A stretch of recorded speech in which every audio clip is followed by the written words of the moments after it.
Waking up at the Seahorse Inn was otherworldly. It was this beautiful big room and I kind of felt like the king of the castle.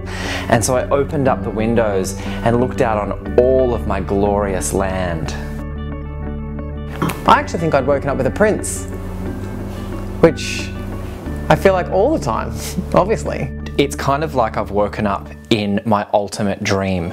I walk out of the room and there's this big grand spiral staircase. I gracefully walk down, slowly taking in everything that's around me, thinking that I've made it.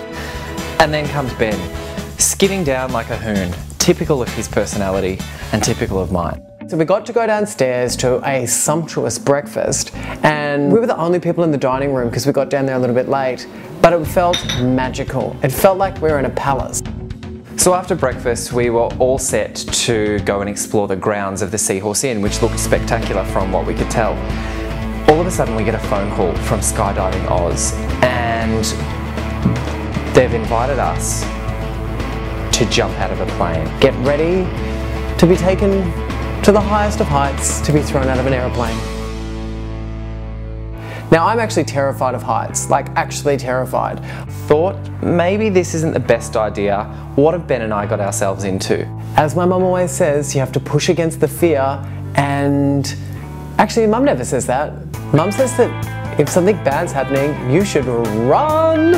Sometimes life throws you these opportunities that you just can't say no to, even if they are bonkers. So getting into the plane was a bit of a hassle for me because, as with the instructions, everyone's trying to tell me new things about what I've got to do. Head back, shoulders back, arms in, hands out, oh my god, do the hokey pokey and shake it all about. I'm meant to be going first, jumping out of the plane, and by this stage I've just talked myself out of it. There's no way, I'm not doing it. And I feel like one of those spoiled children that has been given a really expensive Christmas present who doesn't even want it. So I don't want it. I'm not jumping out of this plane.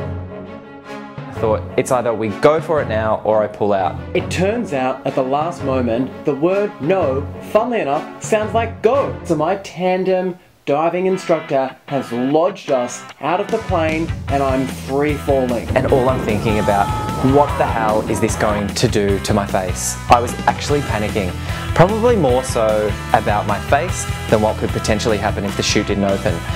All of a sudden, the parachute opens and I'm gliding into freedom. Jumping out of an aeroplane is so scary, but at the same time, it's so exhilarating. I say that everyone should do it. I think everyone should jump out of a plane. Some people without parachutes. As we touched down on the ground, I realised that when we wake up tomorrow, we're heading home to Melbourne, and we haven't been to Melbourne in 3.5 months.